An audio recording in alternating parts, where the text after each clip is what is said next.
Bonjour à tous, ici Thomas Moody et je vais vous parler de photographie, et des vôtres en particulier. Cette vidéo sera la 4e des revues que je fais sur YouTube. Alors vous connaissez le principe, je passe pas mal de temps à vous encourager à faire des projets plus créatifs, et aujourd'hui je mets un peu la main à la pâte en vous donnant mes conseils sur vos projets. Et c'est des projets que vous m'avez envoyés par mail suite à mon appel à candidature entre guillemets pour cette série de vidéos. Alors il ne s'agira pas de choisir des projets que j'aime ou pas du tout le sujet, on s'en fout, mais de prendre des projets qui sont intéressants et pour lesquels j'ai des choses à dire qui vont pouvoir vous aider vous et l'audience de façon plus large. Alors bien sûr c'est un peu court, il faudrait que je passe 1 heure à chaque fois par personne, il y a une autre vidéo sur la chaîne où j'ai fait cet exercice-là, mais là le but c'est un peu de montrer des choses variées pour essayer d'en sortir le plus de conseils possible pour tous vous aider. Je ferai sûrement d'autres vidéos de ce type à l'avenir, donc surveillez votre boîte mail pour ne pas rater le prochain appel à projet. Et moi je vous propose maintenant de démarrer. Alors nous voilà devant la sélection des projets qu'on va commencer à analyser aujourd'hui. Je précise juste que vous allez me voir prendre mes notes et les lire de temps en temps. Alors autant quand je fais des vidéos face caméra dans les bibliothèques, tout ça, je les ai à côté, j'essaie de pas les montrer sans pour autant les apprendre par cœur. Autant là, faire comme si je les avais pas, c'est ingérable. Donc j'ai des notes parce que j'ai préparé ces vidéos et ça va m'arriver de les lire pendant la vidéo, c'est normal. Donc le premier projet, alors... on va démarrer du coup. Le premier projet dont on va parler ensemble, c'est celui de Paul Napoleoni. Alors, Paul, il a une chaîne YouTube sur le nom de Paul Napo, et je profite qu'il puisse pas répondre, parce que c'est une vidéo YouTube, pour dire qu'il m'a harcelé de messages pour passer dans ses revues. Vraiment, ça a été une insistance permanente, et quand j'ai commencé à recevoir des pigeons voyageurs, je me suis dit qu'il est temps de faire quelque chose. Du coup, pour avoir enfin la paix, je vais parler des projets de Paul Napoleoni. Bon, trêve de plaisanterie. Paul, il m'a écrit pour me dire qu'il aimait les mini-séries. C'était quelque chose qu'il avait commencé à faire pour travailler sous forme de projet, pour démarrer cette façon-là, vu qu'il a du mal à faire des choses sur le long terme. Il a fait des mini-séries sur 2 semaines à chaque fois, souvent quand il est en voyage. Et il m'a envoyé 2 projets qui datent de son récent voyage en Malaisie en janvier. Il dit dans sa présentation, il explique qu'il choisit pas les sujets à l'avance, qu'il attend d'être frappé par un détail et il décide ensuite, quand ça lui plaît, d'explorer un peu plus ce thème. Du coup, il cherche une critique pour améliorer son édition sur ces projets-là et sur les suivants. Donc il m'a présenté 2 projets. Le premier que vous voyez à l'écran s'appelle Afternoon Rain, qui a été pris à Kuala Lumpur, où il pleut de manière assez régulière, 1 heure presque tous les jours en fin d'après-midi, et il a voulu documenter la placidité des gens face à ce phénomène répété. C'est ce que vous voyez à l'écran.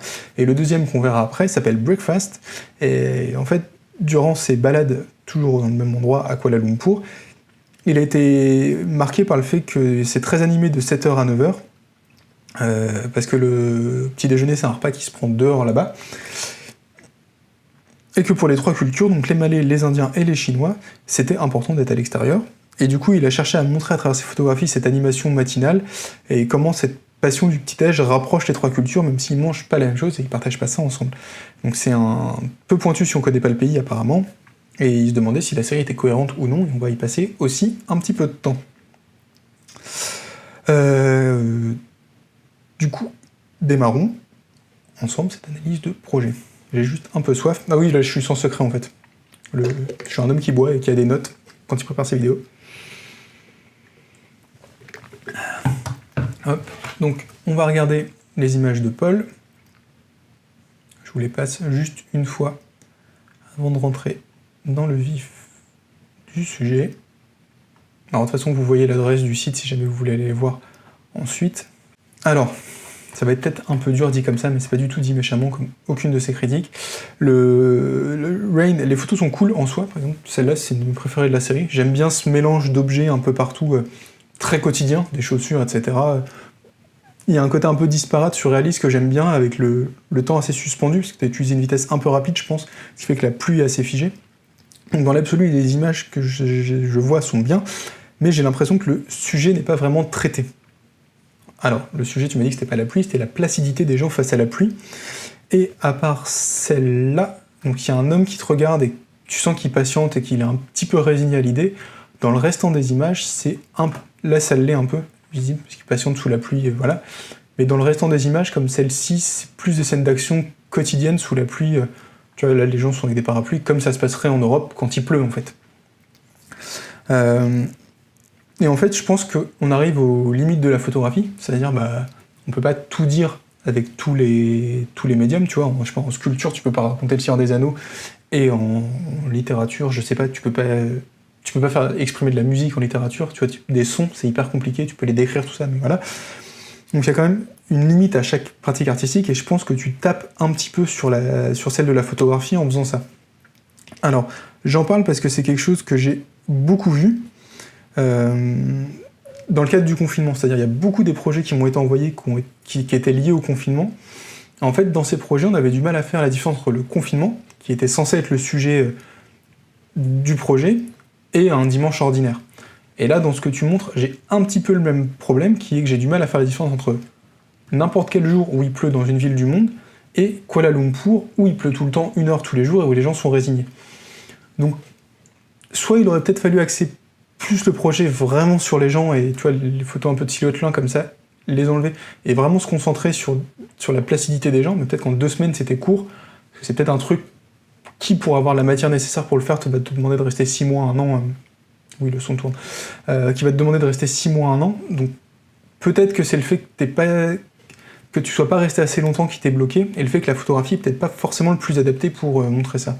Donc je pense que c'est un peu les 2 limites que tu avais, le temps était un peu court, et pour ce que je viens de te dire, pour montrer ça, la photographie c'était peut-être pas le mieux, comme pour le confinement, où on touchait un peu aux limites de ce qu'on pouvait faire. Mais sinon, dans l'absolu, les images sont pas mal, j'ai rien de spécialement à redire sur les compositions et compagnie. Sinon, dans le reste, ça marche plutôt bien. Peut-être qu'en fait, t'aurais dû le prendre... pas forcément montrer la placidité, mais plus aller vers de la photographie de rue et des jeux de composition. Tu vois, là, je trouve l'interaction entre les deux un petit peu marrant, parce que t'as l'impression que lui, il arrose les plantes.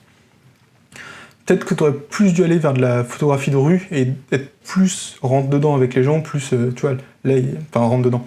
Là, on voit qu'il te regarde, ton interaction avec lui est présente dans l'image. Peut-être que t'aurais dû plus aller vers ça et pas trop aller vers cette placidité qui est difficile à représenter avec le médium qu'on a. Voilà pour ton premier projet. Alors, on va passer au deuxième qui s'appelle Breakfast. Breakfast. Alors, pareil, je vais le montrer aux gens avant. Je rebois de l'eau, parce que parler donne très soif. Breakfast. Donc, du coup, c'est le projet dont tu m'as parlé sur le petit déjeuner. Donc, je passe les photographies. Donc, cette fois, c'est en couleur, comme vous pouvez le voir à l'écran.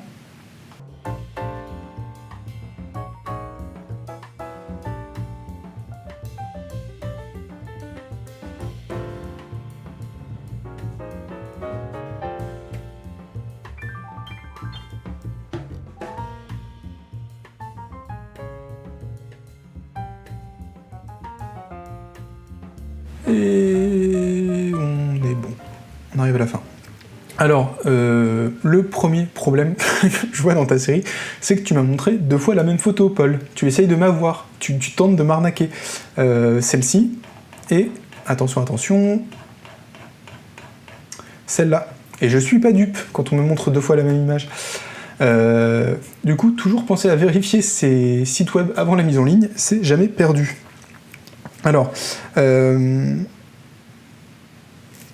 y a globalement un truc qui me dérange, c'est-à-dire t'as un peu le cul entre 2 chaises sur ce projet-là. Alors, je dis ça parce que Paul m'a dit que je pouvais lui parler franchement, donc on tourne pas autour du pot. Il y a un problème de distance par rapport à tes sujets. C'est-à-dire, il n'y en a pas une des 2 solutions qui va être mieux que l'autre, mais le fait de mélanger les deux, ça crée une incohérence en fait. Et ça perd en force un petit peu, tu vois. Tu vas le voir tout de suite sur ces 2 images-là. Dans la première, tu fais partie de la scène. L'homme te regarde, il n'y a aucun doute sur le fait qu'il t'ait vu. Tu fais partie de la scène, t'es intégré dedans. Et ta relation avec lui, tu vois, il te sourit, tu dois être curieux, tu l'amuses peut-être. Ta relation avec lui, elle fait partie de la photographie. Alors que dans la deuxième image, t'es vraiment extérieur aux gens. Et ça, pour moi, ça crée une sorte d'incohérence qu'on retrouve un peu tout au long du projet. Tu vois, là, tu es très extérieur. Là, par contre, il y a une vraie interaction entre toi et la personne. Là, tu es plutôt extérieur. Et ainsi de suite, tout le long du projet. Et ça, moi, ça me perturbe un petit peu. Je pense que les images seraient beaucoup plus fortes si tu choisissais. Moi, j'aime moins, personnellement, celle où tu interagis avec les gens, parce que ce qui est intéressant, c'est pas forcément ta relation avec eux, ça va plutôt être justement l'habitude de petit déjeuner à l'extérieur que tu essaies de montrer. Le fait que tu interagisses avec eux, c'est intéressant par exemple, je pense, dans une certaine forme de photo de rue, tu penses à Bruce Hildon, Tatsuo Suzuki, où il y a eu la polémique il y a quelques mois, tout ça. Là c'est cool en fait de faire réagir les gens, parce que vous avez aussi beaucoup Gary Winogrand, et tu fais réagir les gens, et leur réaction elle fait partie de l'image, et il y a un jeu entre toi et eux. Là c'est pas forcément le sujet, et je pense que ça dessert le projet, donc moi je préfère celle dans laquelle tu n'interagis pas et tu documentes un peu plus ce qui se passe d'un point de vue extérieur. Alors, il y a aussi des fois où tu montres l'action de ce qui se passe directement, qui est lié à ton sujet, et des fois pas du tout. Par exemple, dans cette image-là, tu montres les gens en train d'acheter leur repas. Donc on les voit le faire, etc. Alors que sur l'image juste avant, ou juste après, ouais, enfin c'est pareil, il y a deux hommes de dos en bleu, mais dans cette image-là, par exemple, on voit pas du tout ce que fait l'homme. Alors, je crois deviner qu'il boit ou qu'il crache un truc. Je préférerais que ce soit la première option. Mais dans ce cas-là, tu vois ce qu'il est en train de... Enfin là, tu vois pas ce qu'il est en train de faire, avant tu le voyais. Et je trouve que mélanger les deux trucs, c'est pas forcément ce qui marche le mieux, parce que là, on est vraiment coupé par rapport à ce qui se passe, alors que juste après, tu nous mets vraiment dedans. Je pense que l'alternance est un petit peu... pas rude, mais tu vois l'idée.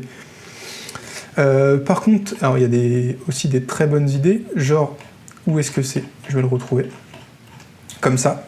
Alors oui, on sait que j'aime bien Eggleston, donc c'est pas des pots de ketchup, c'est de la sauce soja, mais ça me touche énormément. Mais sans plaisanter, je trouve que le fait de montrer par contre des éléments de contexte autour de ce sujet qui est le petit déjeuner partagé par ces différentes cultures, c'est intéressant. Moi j'aime bien le fait que ce soit présent dedans, et en plus ça va rythmer ta série avec des moments plus calmes et des moments plus forts. Une série, c'est comme un morceau de musique, hein. Si c'est un solo de 12 minutes, ça fait chier tout le monde, mais quand ça arrive à point nommé des choses plus fortes et à d'autres moments des choses plus calmes, je trouve que ça marche plutôt bien. Je sais que t'en as mis aussi ici, voilà, ça je trouve ça pas mal. Alors c'est bizarre, elle a pas le même ratio que les autres, je pense que c'est parce que t'as coupé. Ce serait dans un livre, ce serait pas grave, ce serait un tirage, ce serait pas grave, mais là, comme elle est au milieu de deux images qui n'ont pas le même ratio, ça ressort un petit peu. Ce qui est pas dramatique, mais voilà, on voit que ça fait pas la même taille. Tu vois, le fait que tu... Alors, hop, qu'est-ce qu'on a d'autre ? Alors, je trouve que les meilleures images, ce sont celles qui sont un petit peu à la Alex Webb. Donc c'est cool, c'est quelque chose que j'aime bien. Mais je retrouve un peu de ça dans l'aspect très coloré, l'aspect un peu multicouche. Par exemple, ça c'est la 5e image, ouais. La 5e, c'est celle que je sais plus si c'est la 5e, on s'en fiche.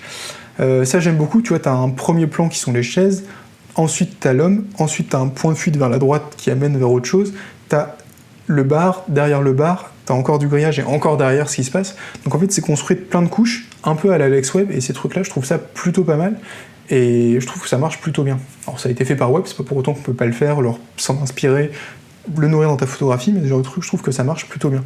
Et là, dans celle-là, on retrouve ce qui marche pour moi dans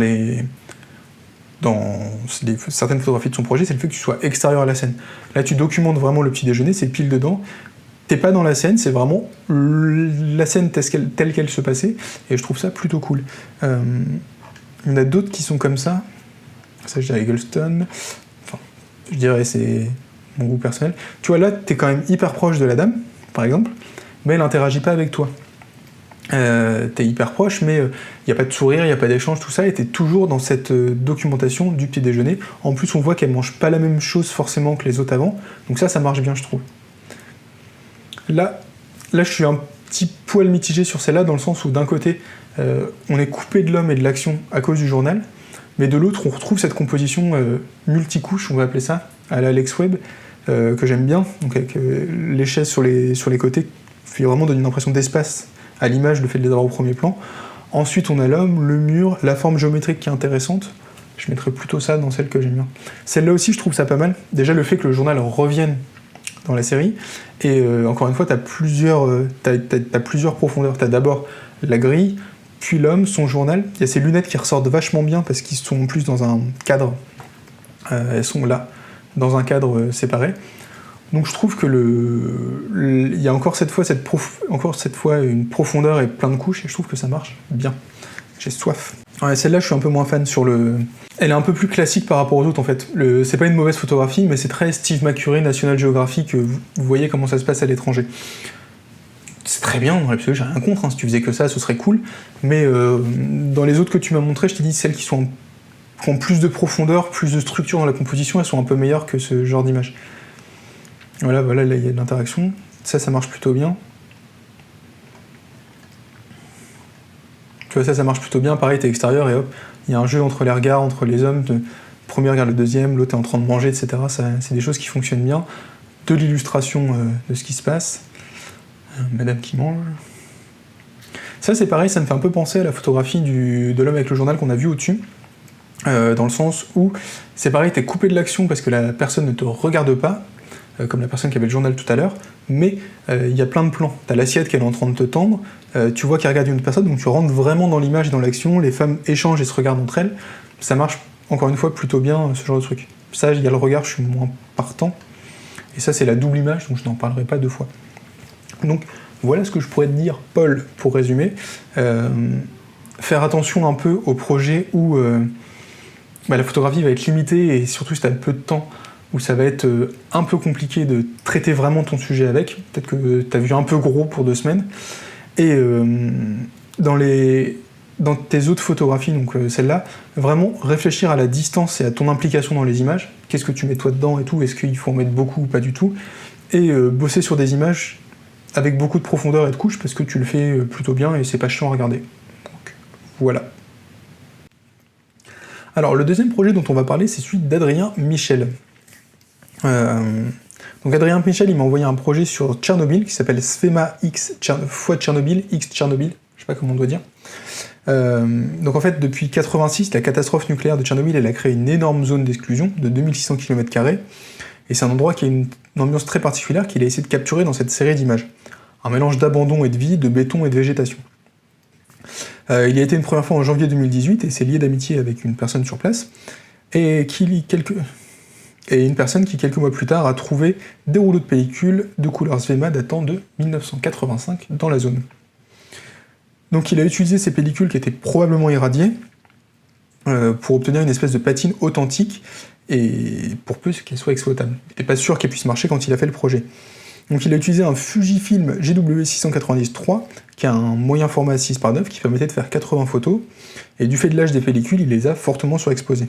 Il a fait ensuite le développement en Ukraine, dans un des rares laboratoires qui avait encore la bonne chimie. Et il en a gardé une 50aine de photographies. Il craint que ce soit pas juste trop pictural, et que le message qu'il veuille faire passer à ces images ne soit pas assez fort, et il sait pas comment présenter correctement cette série. Et du coup, on va regarder ça ensemble. Attends, je vous les montre.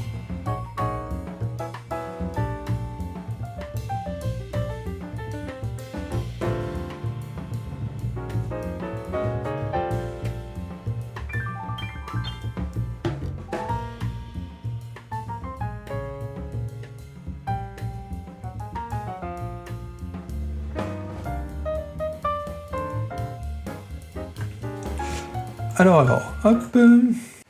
Alors, on va commencer par les trucs cool. J'en avais parlé dans une précédente revue sur la mise en forme des sites web. Là, tu as fait un vrai effort de mise en forme, c'est plutôt cool. Les images sont placées, tu as réfléchi au placement des images, c'est pas chiant. Il n'y a pas des menus relous dans tous les sens, on va directement à l'essentiel. Du coup, je trouve que c'est une plutôt bonne chose comme site web. Je trouve ça plutôt bien fait. L'autre point positif, c'est que je trouve ça hyper cool que la matière que tu utilises pour faire tes photos, elle soit liée au sujet. Tu vois on en avait parlé dans un autre projet, je crois que c'était Daniel Kerman avec du papier craft.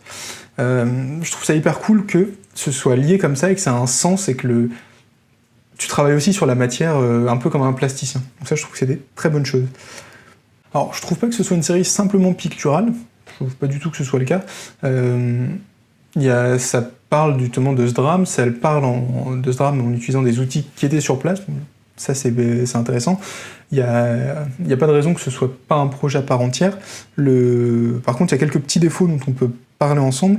Le premier, c'est que tu as pris 80 images et j'en vois une quarantaine sur le site. Alors tu m'as dit que tu en as gardé une cinquantaine, qu'il y en avait une cinquantaine qui avait été développée, je crois. Je sais pas si tu as tout mis, j'ai pas compté exactement, mais c'est un peu beaucoup. Tu vois, 40 images, alors je crois que les Américains dans Bad Frank, ça doit être 80. pour 18 mois de travail et 27 000 photos prises. Alors ça, je te compare pas à Robert Frank, hein, le but c'est pas de faire exactement pareil, mais c'est juste pour te donner un ordre d'idée. 40 images qui restent sur 80, ça fait 1 sur 2, c'est vraiment beaucoup. À mon avis, tu pourrais réduire à 20-25 pour justement avoir une sélection plus forte, plus cohérente et un petit peu moins longue. Parce que 40 images d'un même sujet, je trouve que c'est un petit peu trop et il faudrait le réduire, mais il y a plusieurs façons de le réduire. Alors déjà, tu peux enlever les doublons. Alors ce que j'appelle les doublons, ça va être les images quasi, tu vois, par exemple celle-là et celle-là, c'est 2 images très proches d'un même bâtiment. Je pense pas que ce soit nécessaire forcément d'avoir les deux. Tu peux déjà en enlever une des deux et enlever un peu comme ça tous les doublons, genre, tu vois là c'est 2 fois la même usine, prise différemment, mais là encore une fois un peu la même chose. Je pense que tu peux déjà réduire en enlevant ces doublons-là. Tu peux aussi réduire en enlevant les images qui sont vraiment trop usées. Parce que, alors je sais pas si tu veux te tendre vers l'abstrait, sinon tu les gardes, mais il y a des images qui sont vraiment très abîmées, et je trouve qu'elles sont peu lisibles, et du coup je serais plutôt d'avis de garder celles qui sont un peu plus fortes, qu'on lit bien. Par exemple, tu vois, celle-là, j'ai un peu du mal à voir. Alors, je vois que c'est un truc mécanique, mais c'est un peu compliqué de comprendre ce que c'était. Du coup, tu pourrais faire ça, tu vois, celle-là, il en manque un petit bout. Alors sans forcément prôner la perfection technique, mais il y en a certaines, voilà, là c'est pareil. On comprend mal ce qui se passe, et si tu veux resserrer le propos sur un truc plus fort, ce serait peut-être intéressant de les enlever. Aussi, tu as beaucoup de... Voilà, il y a quelque chose qui revient souvent, c'est que tu as beaucoup d'images qui sont composées de la même façon, avec un point de fuite central. Tu vois, celle-là, ici aussi, ici aussi. Est-ce qu'il y en a d'autres après ? Là, un tout petit peu. Et je pense peut-être que tu pourrais éliminer...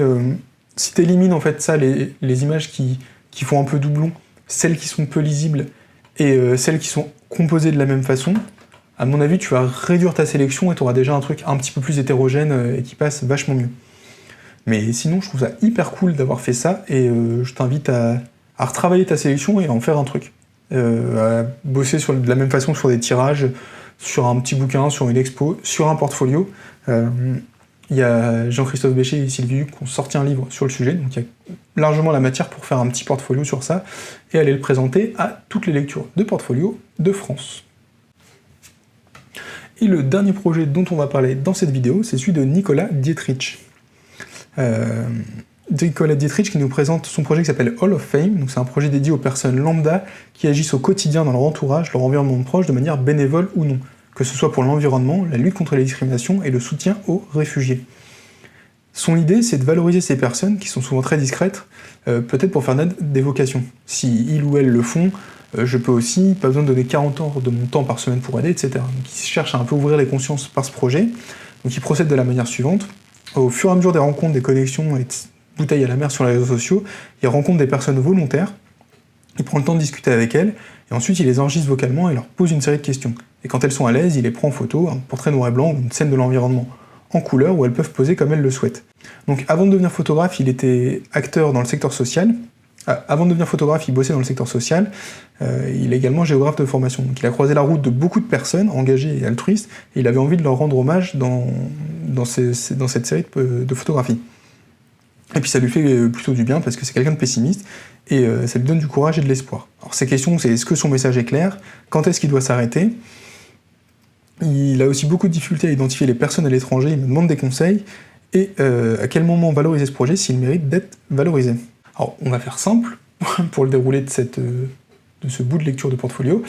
D'abord je vais passer les images pour les montrer. Alors, je vais juste les mettre là pour que vous les voyez sans voir ma tête.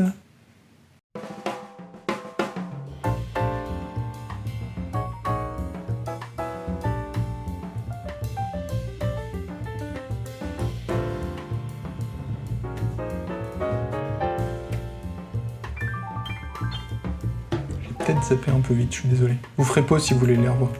C'est la magie de YouTube.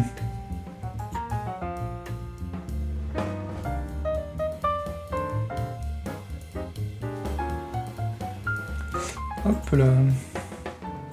Et on est bon. Alors, est-ce que le message est clair ? Je pense que non, et pour plusieurs raisons. On va en parler ensemble, c'est pas très grave. Il y a plein de façons de l'améliorer, et ça va pas être très compliqué si tu as déjà la matière. La première chose, c'est que je suis pas sûr que mélanger couleur et noir et blanc, ce soit une bonne idée pour ce projet. Alors, dans l'absolu, j'ai rien contre, je crois que j'en ai déjà parlé quand j'ai parlé du European Puzzle de Jean-Christophe Béchy, je crois. Peut-être dans un live j'en ai parlé, bref. Dans l'absolu, j'ai rien contre, mais il faut que ça ait un sens. Et là, ça crée des différences entre des images de deux personnes qui pourtant sont... ça crée des différences entre des images qui sont liées. C'est-à-dire, là et là, j'ai la même personne, mais une fois je l'avais en couleur, une fois en noir et blanc. Pourquoi j'ai un portrait en couleur, pourquoi j'en ai en noir et blanc, c'est pas forcément hyper clair. Et c'est ça, ça crée une distinction là où il n'y en aurait pas forcément besoin. C'est la même personne dans deux situations, tu peux la représenter de la même façon. Par exemple, faire couleur noir et blanc, ça pourrait être intéressant si tu bossais sur une ville, avant et après une catastrophe naturelle. Toi qui y a une démarcation claire en fait entre les couleurs et le noir et blanc. Là, d'un point de vue du sens, il n'y en a pas trop, et moi je pense, mon humble avis, que ce serait plus efficace si tu avais que l'un ou que l'autre. Tu peux choisir, j'ai pas de préférence entre les deux. Alors ensuite, il y a un petit paradoxe, c'est-à-dire, ton sujet, il est bétonné. C'est hyper intéressant, c'est engagé, c'est personnel, il y a un vrai message derrière, une vraie conscience, tu veux montrer des choses socialement, créer de la vocation. Donc tu as un sujet qui est en ultra béton. Ça, il n'y a pas de débat sur le sujet, on va pas revenir dessus. Par contre, j'ai l'impression que tu utilises le mauvais outil pour le bon sujet. C'est-à-dire, c'est mieux que l'inverse, si tu avais un mauvais sujet et un très bon outil, tu fais un truc de merde. Dans l'inverse, dans l'autre sens, ça se corrige très bien. C'est-à-dire, les portraits, ils parlent peu d'eux-mêmes en fait. T'emploies un outil, qui est le portrait, pour parler d'un engagement social.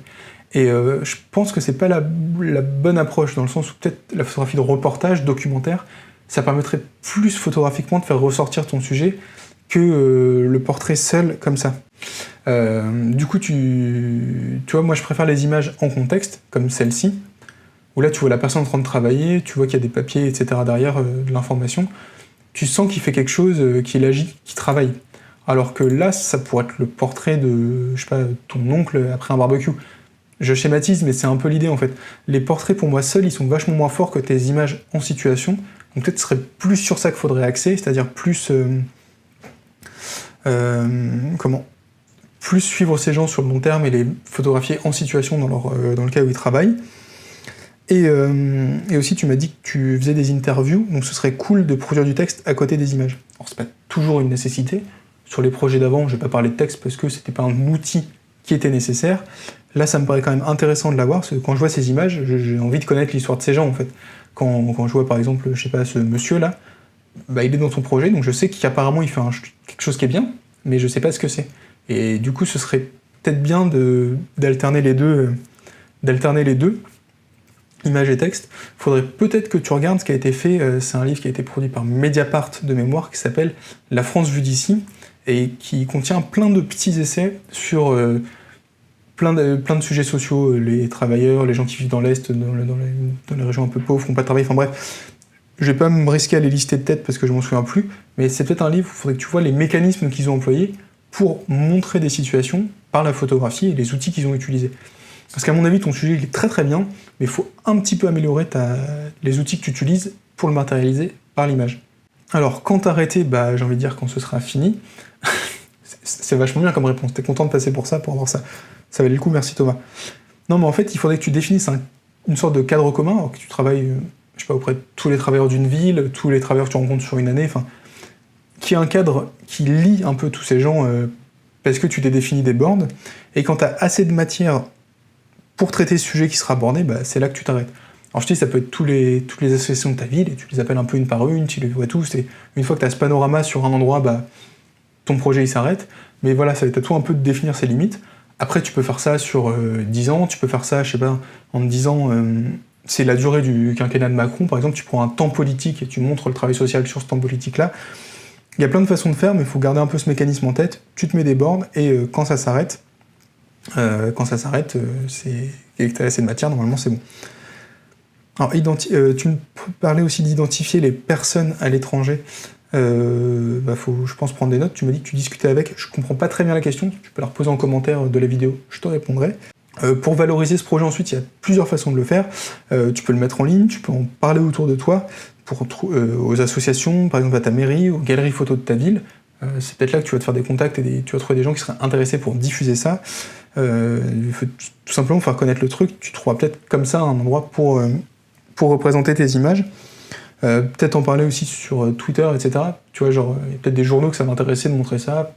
Peut-être Fisheye, peut-être Polka. Enfin, Polka, ils font beaucoup de trucs assez socialement engagés. Donc tu peux leur envoyer. Enfin, c'est un peu ce genre de démarche qu'il faut avoir. Essayer de faire connaître ton projet.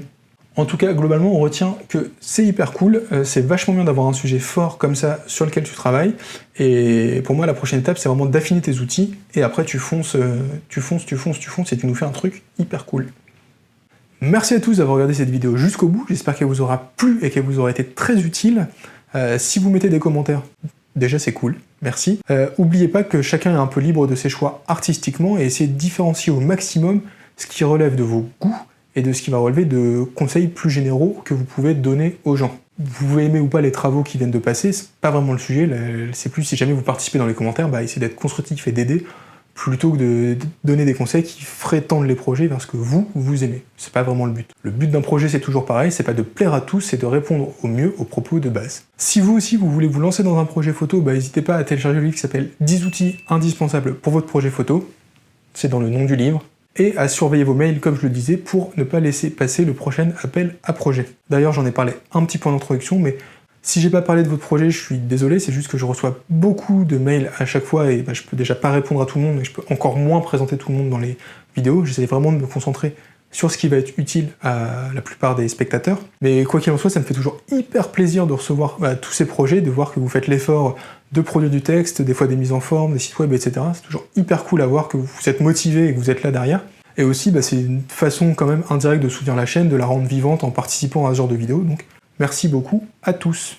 Et moi je vous dis à la semaine prochaine, et en attendant, prenez plein de photos.